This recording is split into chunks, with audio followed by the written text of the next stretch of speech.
Good evening, everyone, and welcome tonight to the update, date number 111. Let me do one thing here, and I think we're going to be in pretty good shape. Lots of changes happened between last night and tonight. Of course, we were having some problems with some impositions in the chat, but we're getting that stuff taken care of. I want to thank Jeffrey Burnett out of California for helping in the moderation, as well as Stephen Haywood and I were working quite a bit behind the scenes this evening, getting everything ready to roll. I mean, it's like Fort Knox up in here now. So we'll see what happens, and we'll continue to work. The community is growing, getting bigger and bigger, better and better. And tonight's going to be fantastic. So thank you guys for being here. We appreciate it. And we have a full up night ready for you. Sandy Winterberger, God bless you. I see you there, Texas. Mary Preston, what's up from Oklahoma? Karen Beatty, the metropolis of Fredonia. Don Gentilini, as always, thank you for your comments. Larry and Debbie, praying for you in Ukraine. Gonna see you tomorrow, Larry and Debbie. Give me a buzz later. We got some airline tickets to work on. Ro Gammon checking in from Virginia. Eric Wood, North Carolina. Nate Fody, California. Rick Berry, as always, God bless you. My resident Nerdola. The Cadmans, God bless you. Ricochet, welcome in. Bob Piccarilli. Hey, this shirt will make you proud as always, Bob Piccarilli. So, folks, full night tonight, and we're going to jump right to it. Script is prepared and ready. Medic Trevor, hola. Hola. Thank you guys very much. Let's roll to it without further ado. Live tonight. So why is no one talking about Ukraine oil? God bless the Ukraine. Because Russia has a whole lot more. Ukraine's riches are actually in ore, natural resources, harvest, grain, agriculture, steel products, but oil's more up in the Russia area. My man, good morning to you. Good evening, guys. Good evening. Welcome to you. 4:07 a.m. in Ukraine. We were working on some stuff earlier, but your day got extended. And about an hour ago, we were going to do an update clip that's as next to live as you can get. It's usually right before we roll live. But he messaged and goes, I'm not ready yet. I'm working. I said, well, you're live tonight. So, let's see here. Jacob's question will start. Is it true that for ammunition, caches of Russia's were struck in Severodonetsk? 4 ammo supplies struck in Severodonetsk. Yes, let's say, situation in Severodonetsk. I don't know, will we get to that? We will, big time. No, but this we have a problem from our side with the supplying of not just ammunition but the food and the other stuff. But we still have a way. We're fighting. We're working on it. We're going to talk about that. That's all right. I can interpret your bad spelling there, but here's what I can tell you, and I am updated on my tab down here where all the fresh messages come in. There's not been one report of 4 ammo caches or supply dumps being struck in Severodonetsk. To be honest with you right now, we're trying to survive Severodonetsk. It's turned into a pretty tough area, and we will talk about that. I want to start here. We keep talking about the harvest. We talk about the grain. Well, first of all, before I start there, how you doing? You okay? I'm doing fine, thank you. Good. Slava Ukraina. Oh, Героям слава. Amen. And Slava Bogu. Palibomo. Sami Glavna. All right. Zhenya, today I had a video come across, and I've got everything ready for us. Of course, no prep on your side. Everything is live. So I had a clip come across to me today where, food is an issue, especially in places like Mariupol, in places that are completely occupied. but also it's the big story around the world with the grain, with the exports, and all of those things. Out of Melitopol, Zaporozhye Oblast, right? They were farmers were trying to get food into areas that are struggling with some food, and to do that, they had to cross out of Russian occupied territory into Ukrainian controlled territory and then back into Russian occupied territory. And did you see this where they were forcing them just to throw the food overboard and destroy it?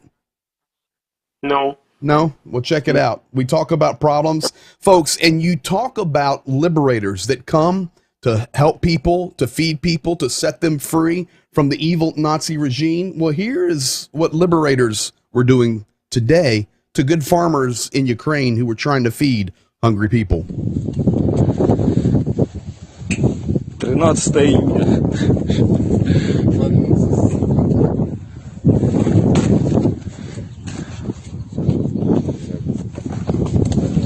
Две тонны помидорчика.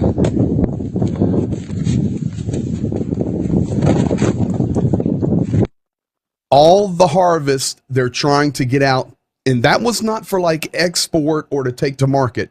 They were trying to literally use that as humanitarian aid. And you can see what happened, going right in the trash pile.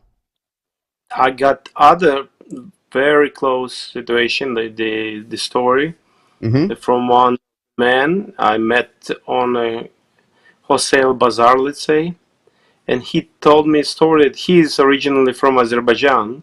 Okay. So they decided their company to send from Azerbaijan to Melitopol, Mariupol, that area, Right. 4 trucks, fully loaded, the long, big trucks.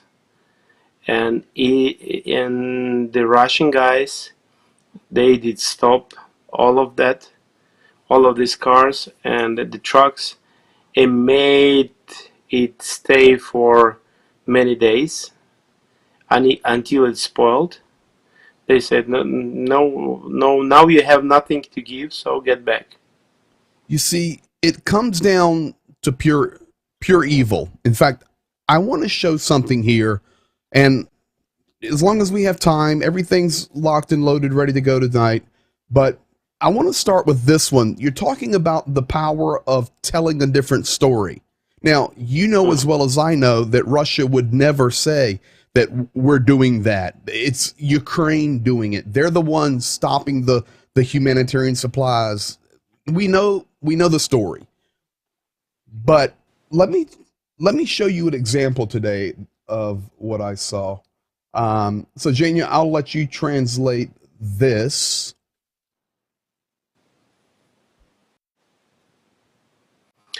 It says, you just need to remember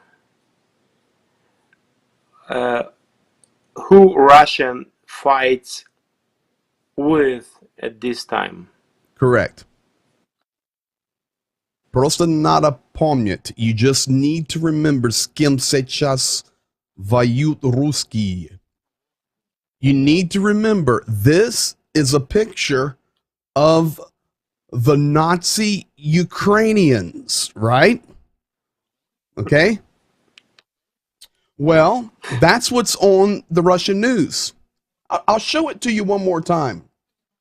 There's the picture. Remember who you're fighting against. But folks, where'd that picture actually come from? Right here, 3 years ago, El Mundo, from a gang. Take a look. I'm telling you the truth, folks. This has nothing to do with Ukraine. This is Central America. Mm-hmm. But what they do, we've got to present the picture. Remember who you're fighting. So do not believe anything you see coming out of Russia. Jacob, let's start here tonight. We had a good day as far as air defense. When I got going this morning, all the alarm bells were going off, and I'll put us right here right now, but missiles were flying in your region, Khmelnytsky, flying in Ternopil, and flying in Lviv. But today, we can say the air defense did some really good work. Yeah. And we're able to protect a lot of people's lives today. But once again, look where the targets were. Western Ukraine. Mm-hmm. Now, with that said, take a look here. This, folks, is the border of Belarus and Ukraine. So the blue is the border with Belarus and Ukraine. On the green, that would be where Belarus and Ukraine border up to Poland. Starting from left to right, but actually the title of this is the War Active Monitor, like an active war monitoring on the territory of Belarus.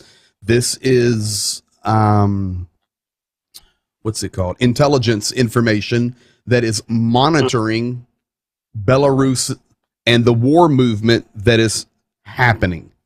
If you look in the left corner, we already know about the 25 to 40,000 troops that are just sitting there in Brest preparing. But the arrows actually, Zhenya, are pointing to Iskanders, the missile systems. Once again, Russia and Belarus have rolled them back down to the border. And then this morning, we see additional strikes in Western Ukraine. I'll get your opinion on this. They keep talking every day. Be careful of the North, because it was like this. When Ukraine releases their intelligence, they'll say in their summary, they'll say, okay, we have a 30% chance that there will be an invasion or an increase in attacks from Belarus. 70% no. That was about 3 weeks ago. Then it went to 40-60, then 50-50, then 60-40, and now 70-30, really feeling 70% chance that something from the North begins to happen here in this war. So the troops and the armaments are moving in from the North, and of course, you know, that's close to you, bud. Yeah, and we were talking about that the time before, and the only thing which was needed, it's a growing pressure on Lukashenko. Correct. We're still there. We're still on that moment, that situation, and we'll still wait some. But Lukashenko is already prepared by his speeches to his nation. A couple things about protecting Ukrainians from Polish aggressors. Yeah. Because, yes.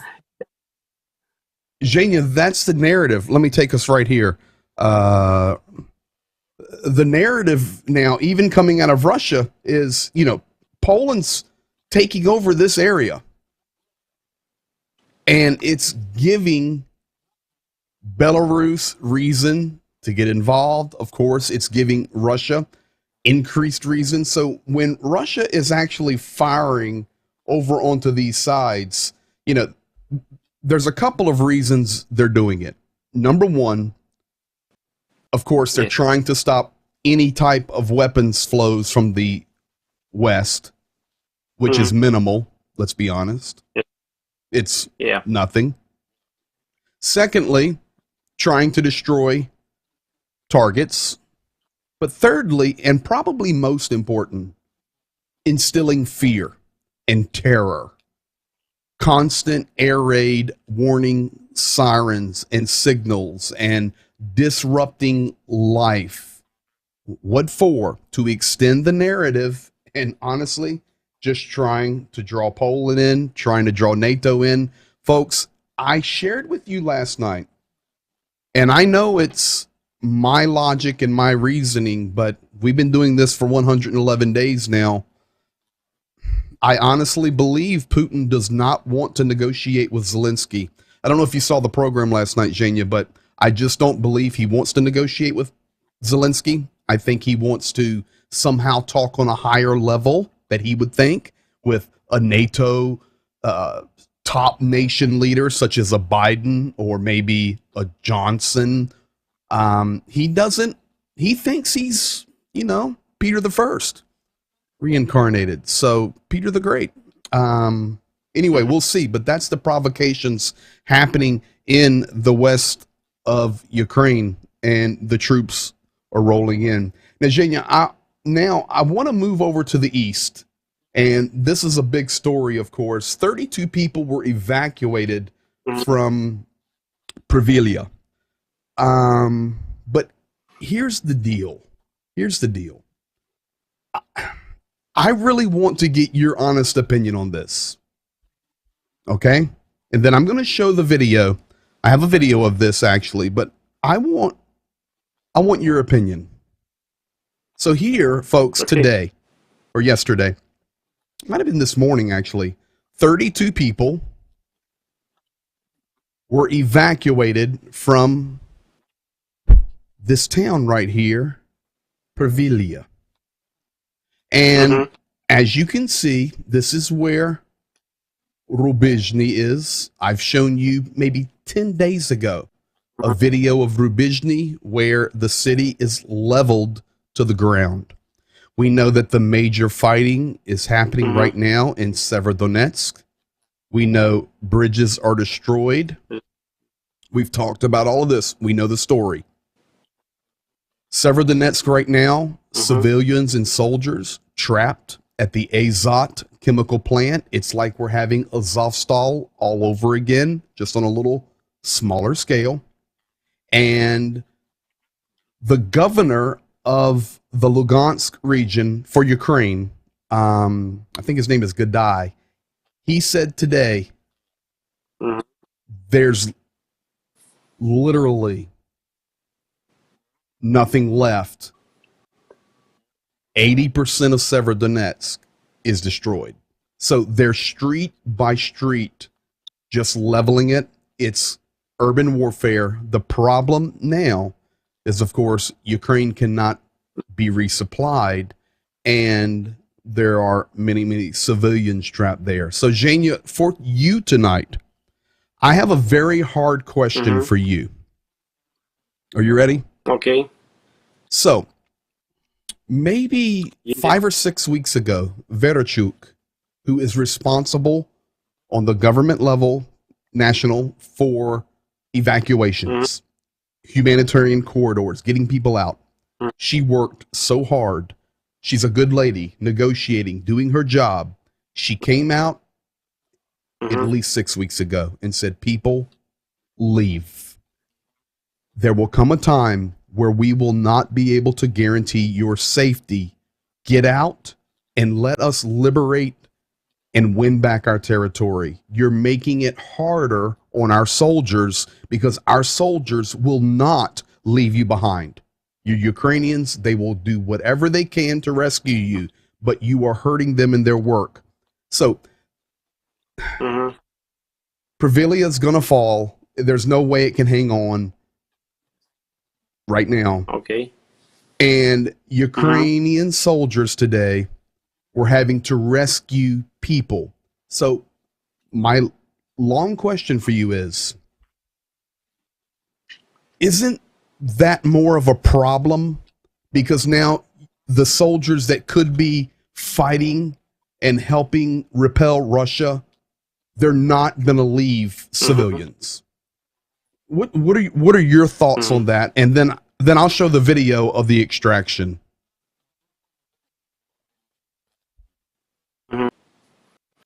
It's just on a normal practice, let's say.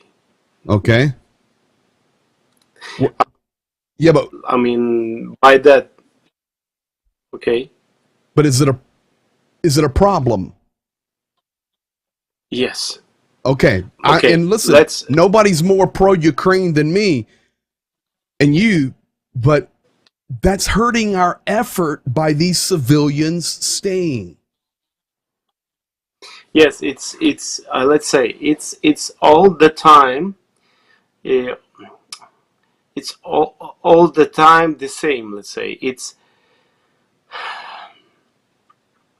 a lot of places went through the same story, and a lot of our soldiers died. Why?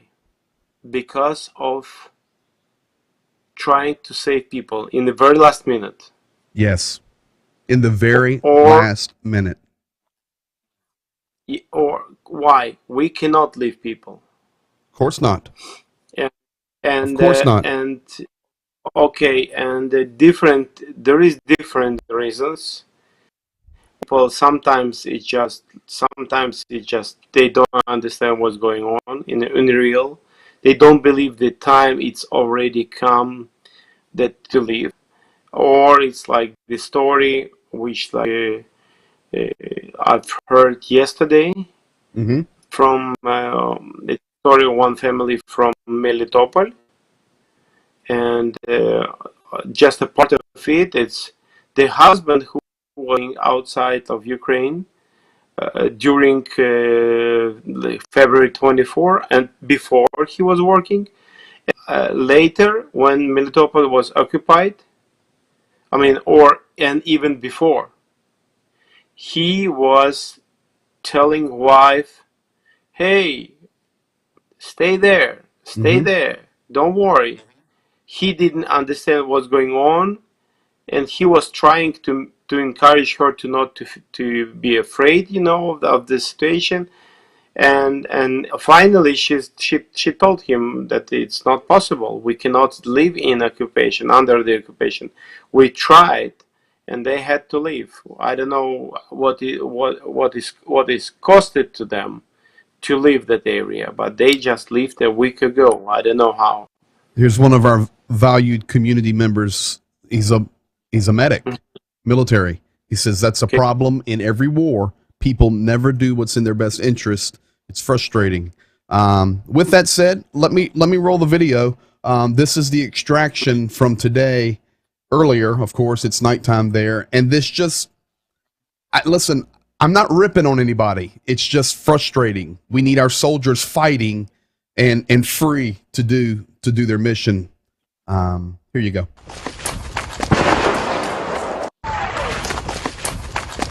It's right off their body cam. Четыре человека. Четыре. Быстро 4 человека. Быстро, еще. Быстро. Еще, ребят, будьте. Quickly. Что там? Если можно, помогите, секундочку. Все. Закрывать. Залезаем!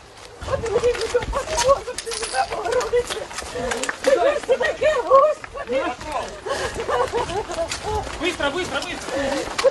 Quickly. Быстрее в машину полицейскую. Давай быстрее сюда. Ваша задача будет скомпоновать сейчас еще людей. Мы приедем, сейчас заберем. 10 сразу поселки. Она добежит.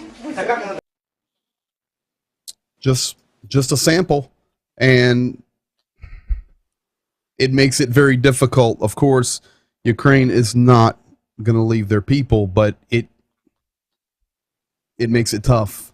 And I would add the next thing. It's not making tough situation to military guys, but when it's quite long, people trying to stay as long as they understand, the volunteers who are trying to help people in need, to deliver the food and so on, they start to risk their lives as well, because the same situation, we getting information, and sometimes cars going there, volunteers are trying to do the best, and it's all the time the risk. From one side, it's a risk of being killed or wounded.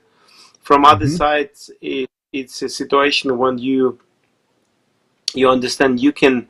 Maybe it will be the final, maybe the last. We cannot force people to leave the place. And think yes, about this for a second. Let's go back into this zone. So we were talking about with the video that we just showed you. I'm going to now, it's in the red circle, but it's right here. Right there. It's it's not like it's over here. It's right here. These people have been listening to the shelling, seeing their city destroyed. But you're right. Humanitarians, civilians, volunteers are still trying. Folks, in this area right here, there's still a lot of people. And this pinch is getting closer and closer. We don't think about it, but folks, right here's Kramatorsk. This is where Zhenya was just a while ago. Slavyansk is under major attack right now. This entire pocket is trouble. And there are volunteers and there are people that love people and love their country. They're everywhere trying to serve. And the deal is, I'll even make it a different color. Anywhere in this area, anywhere, you could be struck at any moment. Shelling, strikes. It's a very small area, and Russia is fully loaded there. Now, that brings into something, Zhenya, and I know that you have done and worked. You were working as a medic there at Maidan during the Orange Revolution, and I know that in this community, we have medics. We have people that care. We're going to have new numbers coming up. I was talking to PK today, probably by Thursday, with the funds that we're raising. Got a great new total. People are still giving. We're buying the humanitarian aid, the tourniquets, medical supplies, everything that we can do. But many times we do not think what happens on that front line with these medical supplies, with volunteers, humanitarian aid, NGO organizations, or the military. Got a little video here, and it kind of will close out this segment here talking about this dangerous zone. But here is a medic and the job that they do. And this is what Zhenya and I are referring to. Check this out.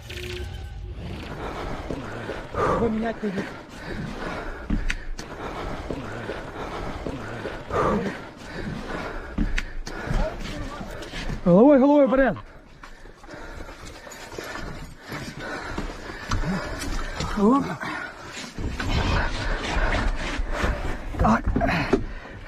Стой, нога.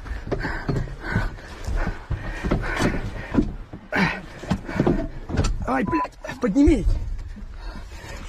Поднять. Поднять, ну я ж не можу. Що не можу? Давай встану. Все, поїхали.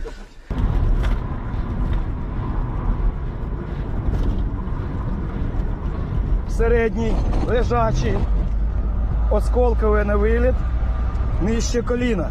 Висуваюсь на трубу, як мене прийняли прийом.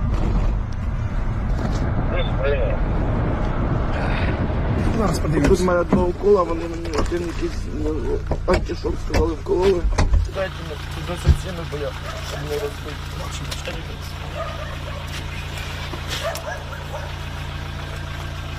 Нас просто чекають. Доводиться іноді під обстрілами забирати хлопців. Ну, думаєш, звичайно, що коли поряд десь якісь розриви, прильоти, само собою намагаєшся тримати себе в руках. Страшно. Але в той же самий час ти розумієш, що якщо не ти, то хто тоді допоможе? Так, тепер так само. По півоберта. Зараз достаю. Да, по півоберта. Не посмотри, півоберта. Пішов. Плюс півоберта. Ще півоберта. Ще півоберта. Ще півоберта. Ще півоберта. Плюс. Так легше? О, так і працює. Ви ж самі бачите, Я забув. Да. Ми зараз поставимо жгут, все буде добре. Пішли. не довести пораненого. Це найстрашніше. І не бачити більше, як твої друзі гинуть.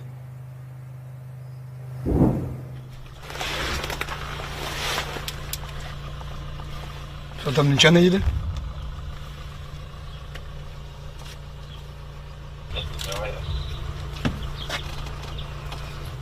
День проходить по-різному. Постійно знаходишся в очікуванні. Десь так просто піти, відлучитись, щоб нічого не робити, такого не буває. Буває таке, поранення ж не завжди. Так само вони є різні, ті поранення.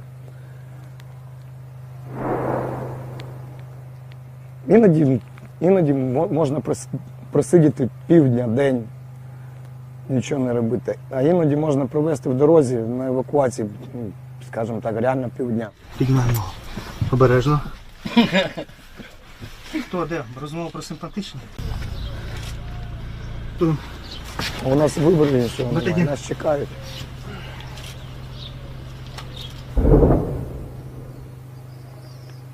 Блядь, криють і криють.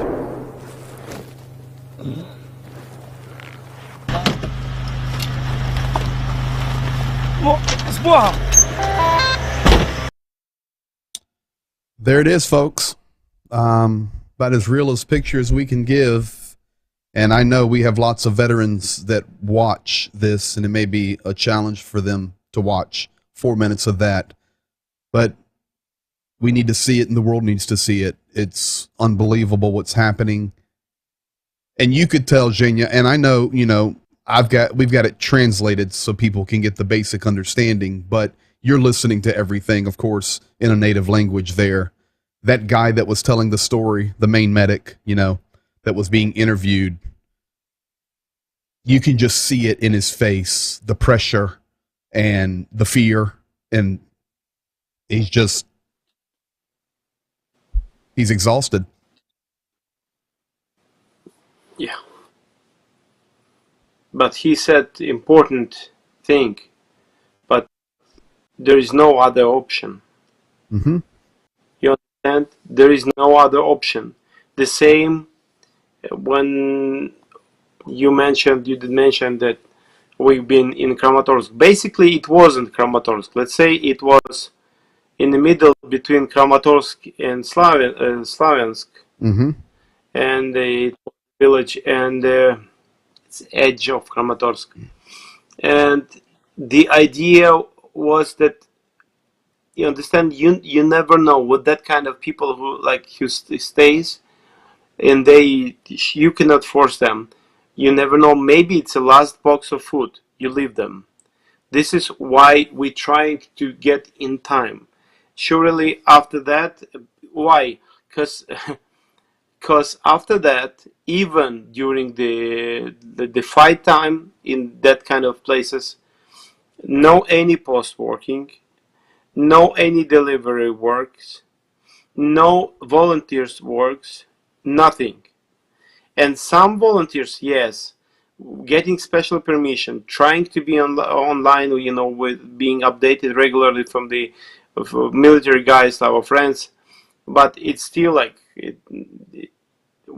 it's every time people are, even president was doing it, some mayors, district heads, and they were asking people, please leave that region, it's dangerous. But yes, okay. No other option. No, there is no other option. And got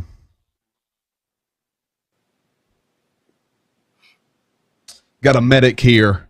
Been with us basically since day one. Medic Trevor. He did good, smooth and steady. Wasn't in a hurry. Communicated well. Good job. You know, that medic there that we just watched for 4 minutes, he may never hear this from us, but he deserves a cheer. Yeah. Fur Mentality, welcome to you. Tasmania, Australia. Taz Oz.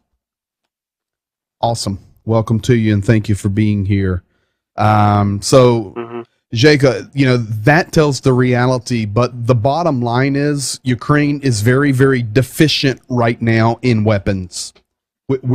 It's critical.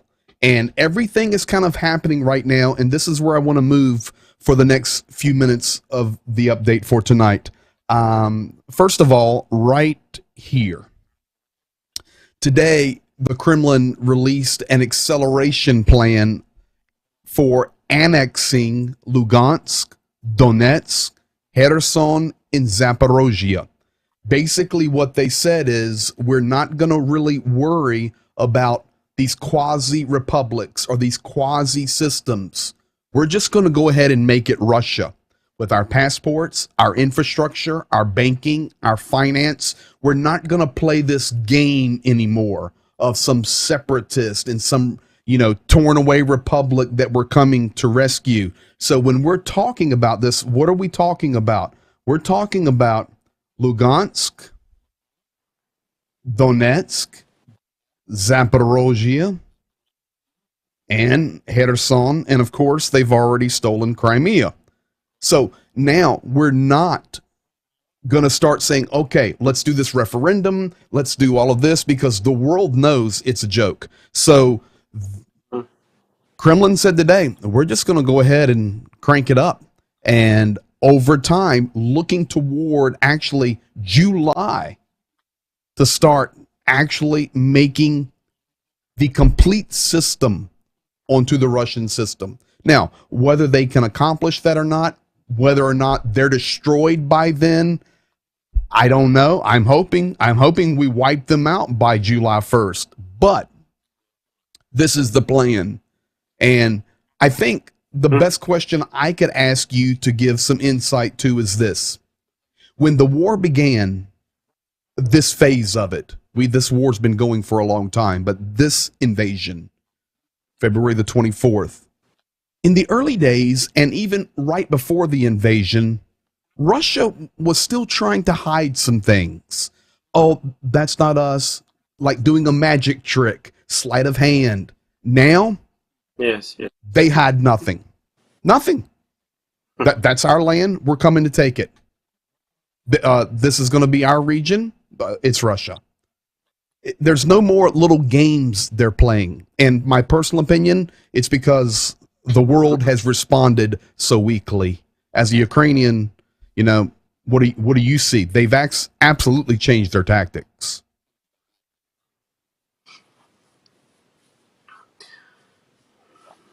They concentrated a lot of power on some areas, and they push and press a lot. The most of the things, like if we take about the weapon, it's artillery. We just like uncomparable. It's not even close. We cannot fight like this. I mean, we don't have enough artillery to stop them, and this is why, like, we are trying to explain. Please help us. And okay. And a good example, and it's Lysychansk. It's a good example of why we need artillery. Correct. I mean, like anyone can dig a bit more, not so much, and we'll find how it is to trying to stop aggressor like that, who is like throwing like a rain of artillery shells and so on, and Virginia, we cannot take we it from cannot a, answer. So take it from a frontline witness, the medic we just watched. What was his statement? They never stop shelling. Never. Mhm. Now, with that said, here is what's interesting. This question has been asked in this program over the last 4 or 5 nights from different people, and that is, how much of the promised weapons from the West, and that would include the NATO nations, United States, everybody, how much of the promised weapons have arrived? Today, we were given the answer directly from Kyiv. So if you're ready, here's the answer. 10%.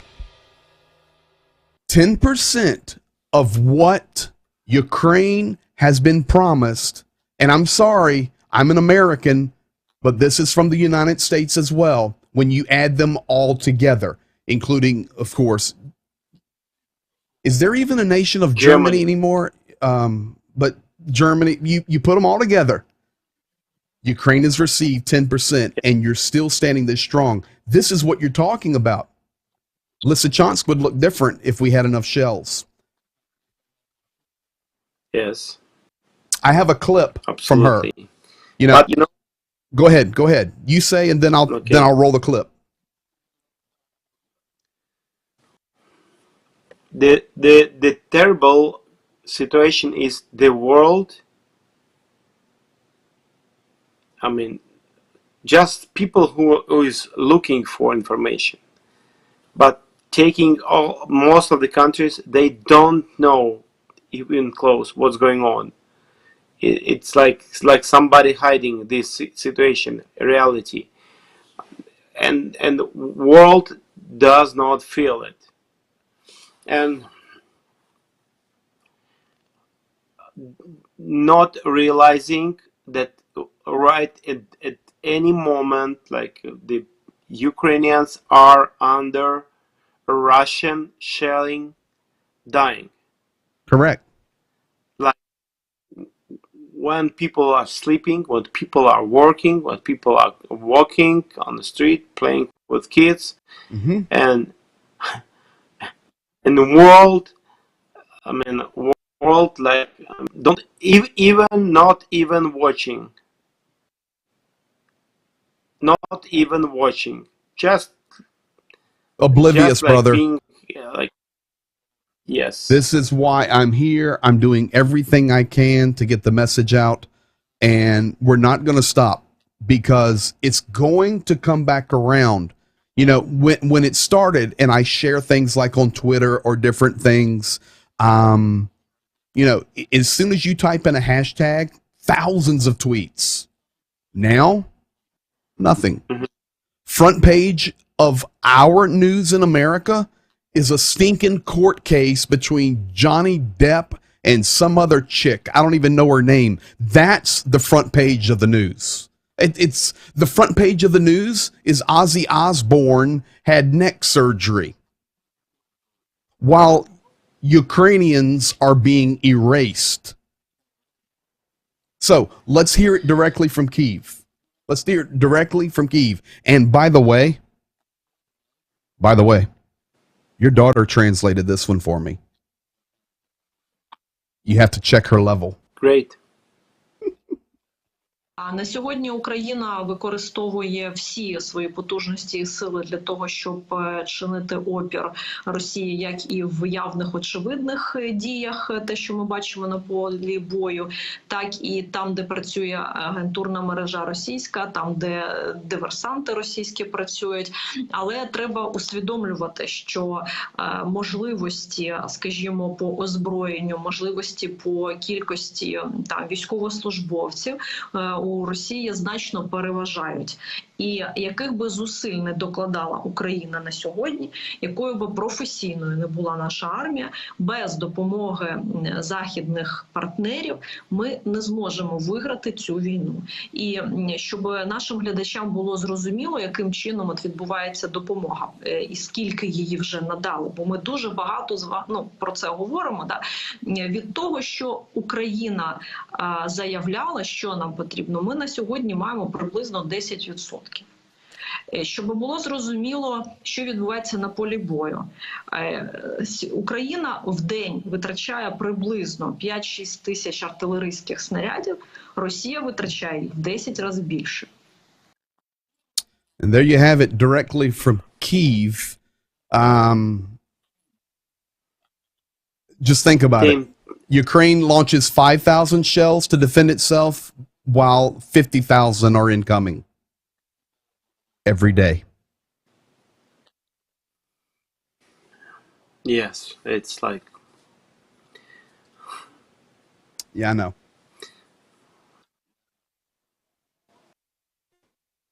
I mean, no comments. I know. You know, the thing I do, I'm trying to personally to share. This is what every person can do. I mean, if it's YouTube or any channel, like it, share it, then at least more people will see. More people will know the truth. More people will feel that somebody cares. That somebody, I mean, experiencing something. Mm-hmm. He think about the pain, and okay, probably, and people will get more interest to that. I believe it's important, more than important. Well, here's what's going to come next, and I want to talk about in our last few minutes together, so you can get some rest, a little bit at least, is these two guys. The first one. Here's a comment. I keep hearing rumors about a similar operation involving Taiwan. Things could get much spicier by the end of summer. So I guess Medic Trevor is on the wavelength of you and I, because look what we had ready. She today signed approval of non-military. Folks, can't make this up. Everybody's using the quote now. Special operation. You see, Russia, we're going to do a special operation in Ukraine. Of course, it's war. Turkey, well, we're going to do a special operation now in Syria. Well, Mr. Xi don't want to be left out. We got to do a special operation in Taiwan. Meanwhile, the rest of the world is just literally watching it unfold. So it is true. It's happening. So there's Xi. But now, Zhenya, here we go. And this is where I want to close with tonight. Many people often hear, and folks, this is not for a theological discussion, okay? This is just a phrase I want to use. Don't run with conspiracy theories. I'm just going to show you some data. Zhenya and I'll discuss it, and let the chips fall where they may. But with that said, the phrase is New World Order. I do not want to go down a rabbit hole, but New World Order. And here's what I'm going to say about it right here. I'm going to start with this. St. Petersburg, starting tomorrow, is the Russian World Economic Forum, which the United States just a few days ago said they would not be attending. Folks, this is an incredibly huge event globally for world economics. And yes, typically all nations of the world go. But this article is talking about, and then I'm going to show you the website. The article is talking about the keynote speaker, of course, is Vladimir Putin. And Vladimir Putin's going to be speaking about this new world order. So here it is. And we've got it in English, not in Russian. St. Petersburg International Economic Forum. Now, folks, stick with me because this is all about Ukraine. 25th anniversary. Who's the keynote speaker? Mr. Putin. How many people are coming? 13,500. I know you can't read it, but that's what it says. From 141 countries. It tells all about who's coming, what types of agreements they're going to be making. 43 foreign ministers, 84 heads of diplomatic corporations, Russian deputy ministers, Russian ministers, heads of federal services, et cetera, et cetera. These, of course, are the sponsors, all Russian. Now, how much does it cost to come? $13,812 per person to attend this forum. Now, who's going to be the main speakers? Vladimir Putin, Russia. This guy, Tamim, he's an emir of Qatar. The president of Brazil. Prime Minister of India.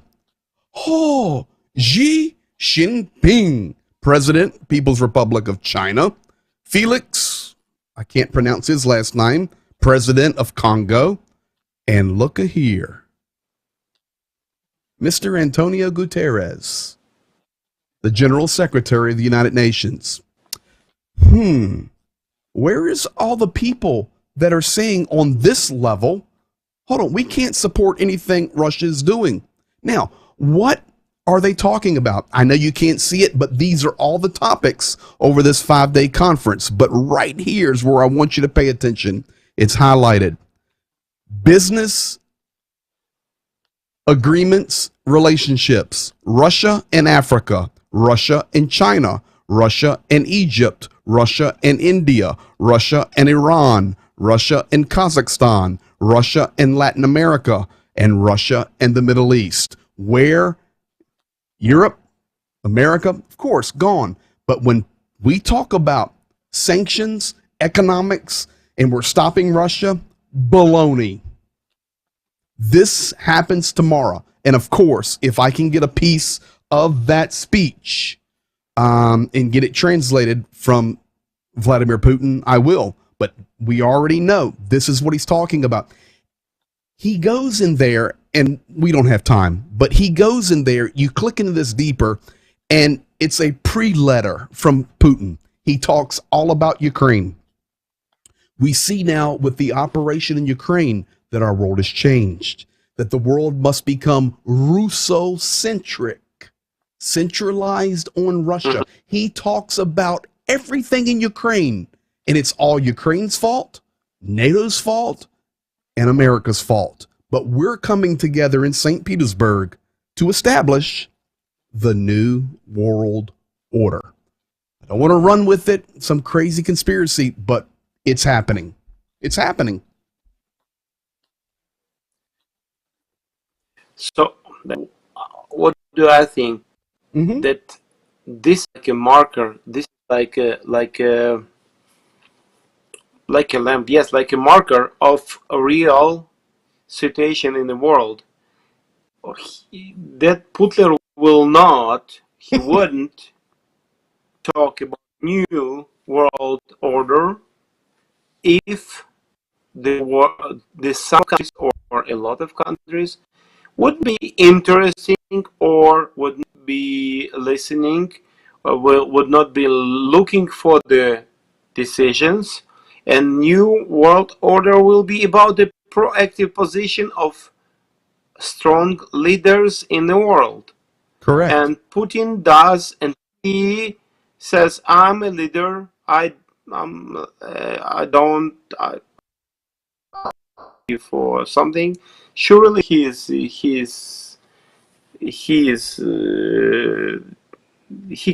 killing people. He lying to people. Everything he lying, in politics, he lying in areas. It's if the world is silent, it's like a silent confirmation, silent agreement. Agreed. If world will do nothing, it's a silent exception. Well, I'm looking forward not to that event tomorrow. It's over 5 days, and of course we'll be watching it. But not only are these world leaders coming, and we're talking keys, bud, Russia, China, India, Iran. Not only are they coming and speaking, but Ukrainian intelligence already got stole, and I don't mean that negatively, intercepted. Sorry, that's a better way to say it. Some of the things they're going to be talking about at this forum. One of the guys took a screenshot of it, and they are talking about the future of Ukraine at some point over these 5 days in this forum. Check this out, and this is where we'll close tonight. They're talking already how they're going to divide Ukraine up into regions. In the west, it's going to be, you can see it there, Volyn, Rovno, Khmelnytsky, Ternopil, Lviv, etc. And Khmelnytsky is going to be the key city. And then in the center, those regions with Kyiv, and of course, in the south and the west, of which they're already trying to take. 3 to 5 year plan looking ahead for their plans for Ukraine. So, folks, as we said at the beginning of tonight, and this is where we'll close it, 111 days ago, we hide everything. Now, we don't hide anything. And not only that, we invite people to St. Petersburg so that we can tell them our plan and they can join us. That's what we're watching. While tonight earlier, we watched the medics saving people's lives and people in these villages running for their lives as they're being murdered.